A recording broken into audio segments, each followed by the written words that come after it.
Why do you spend money like that? It's my money, so I can spend it however I want. My name is Brian. I've been married for 6 months, and I was reaching my limit both mentally and physically.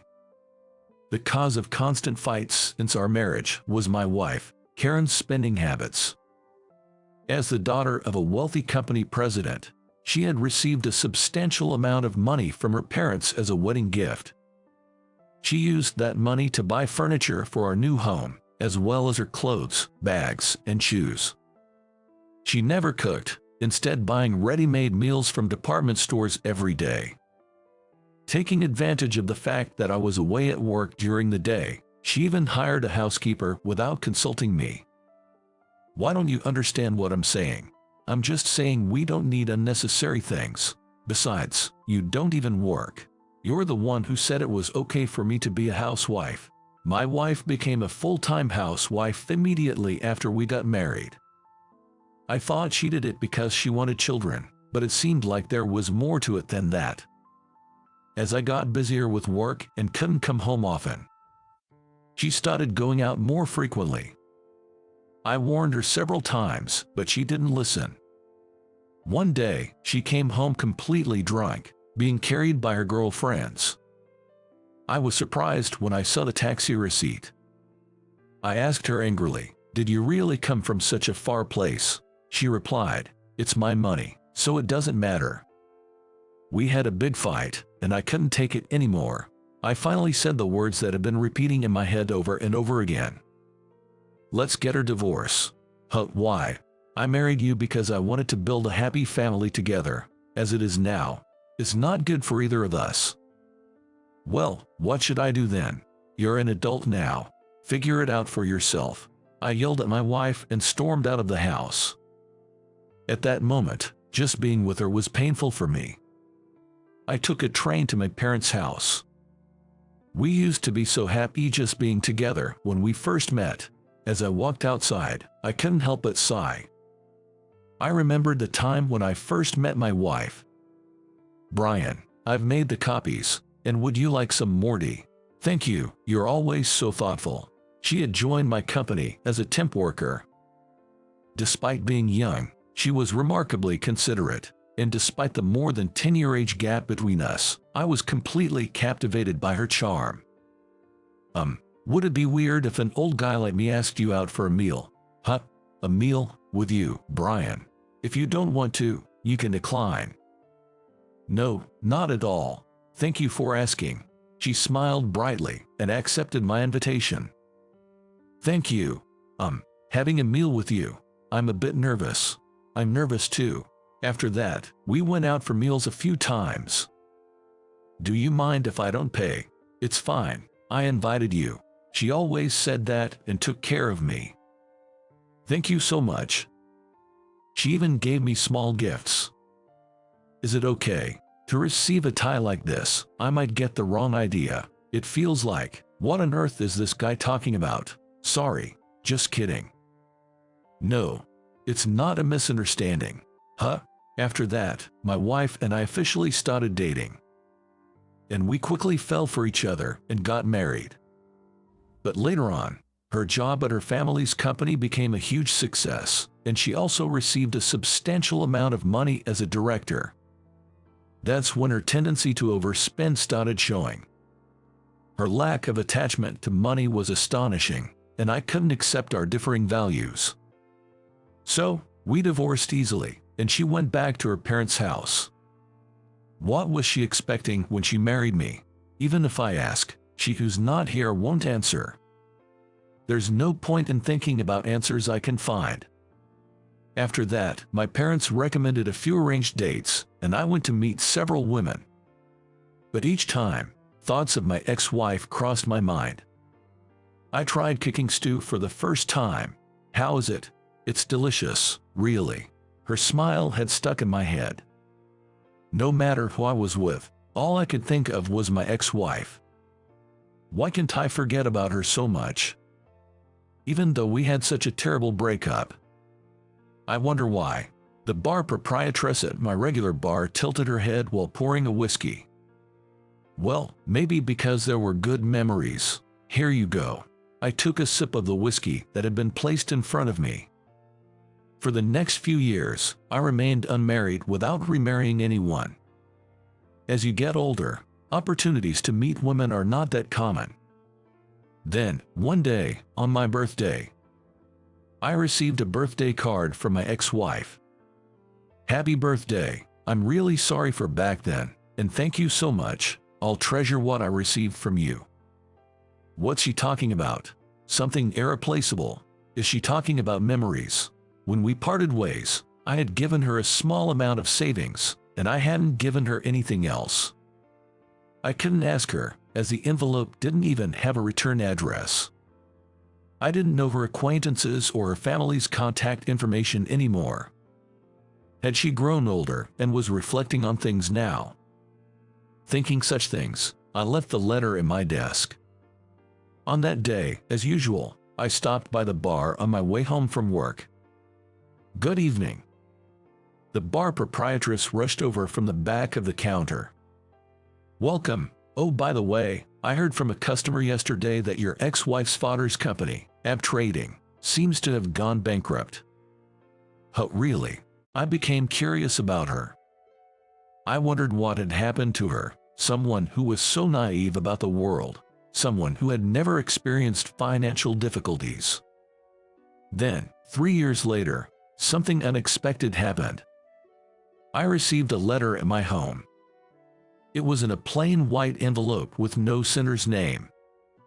I had a strange sense of déjà vu and remembered Karen's letter. And I was shocked when I read that letter. I apologize for this sudden letter. I am your son. My son. I read those words over and over again.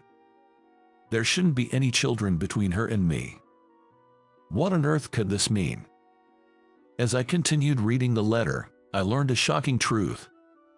My mother realized that she was pregnant with me right after divorcing you, but she didn't have the courage to tell you about it, and it has come to this day. My mother is sick. The doctor today said it might be life-threatening. Please, even if just for a moment, come and see her.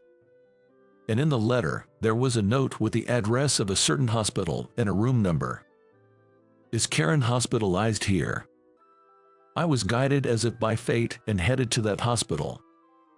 The hospital was close to her parents' house and was a large general hospital. I asked at the reception where the inpatient ward was and searched for the room number mentioned in the note. It's here. Nervously, I reached for the door handle. And then, she, lying in bed, said in surprise, "Why, are you here?" Seeing her like that, I was genuinely surprised. My ex-wife had become emaciated, with gray hair and wrinkles, looking like a completely different person from before. There was no trace of her former self. I received a letter from your son. Alex, you can't be. She opened her eyes wide and stared at me intently. It seems like you haven't remarried. No, Alex is your child. She explained what happened after we parted ways. After we divorced, it seems she realized she was pregnant shortly afterward. But she never told me that she had a child after our separation. My parents took care of the living expenses, so there was no problem. Of course, I thought a child needed a father, but I heard through the grapevine that you were going on arranged dates, so I didn't know what to do. She burst into tears and covered her face with both hands.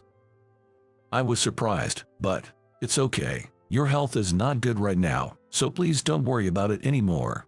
I couldn't grasp the reality, and that was the best I could say. Is he doing well? Yes. He gave up on going to college for my sake and is working, but I feel so sorry for him. She cried again, her face contorted. Why did you send me a birthday card? I asked curiously, and she replied, I was really out of my mind. I didn't mean to trouble you. I just suddenly wanted to express my gratitude for giving me that child. After her father's company went bankrupt, she quickly became poor, accumulated debt, and had a very tough life. She worked part-time at a fast food restaurant while struggling to make ends meet. I wondered if she had ever been to a fast food restaurant before. After her family's company went under, she was probably on her own. and she must have gone through a lot.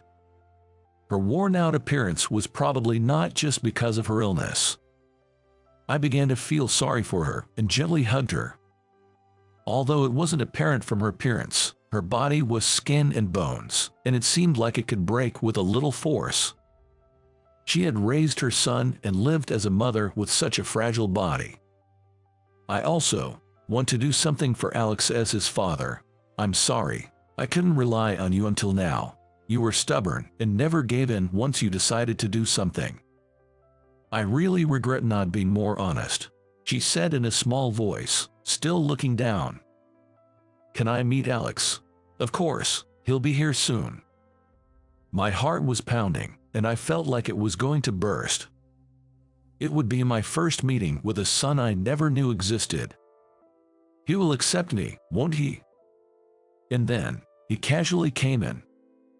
Mom, are you okay? The young man who entered the hospital room looked quite similar to me. Well, maybe his mouth area resembles her. Are you my dad?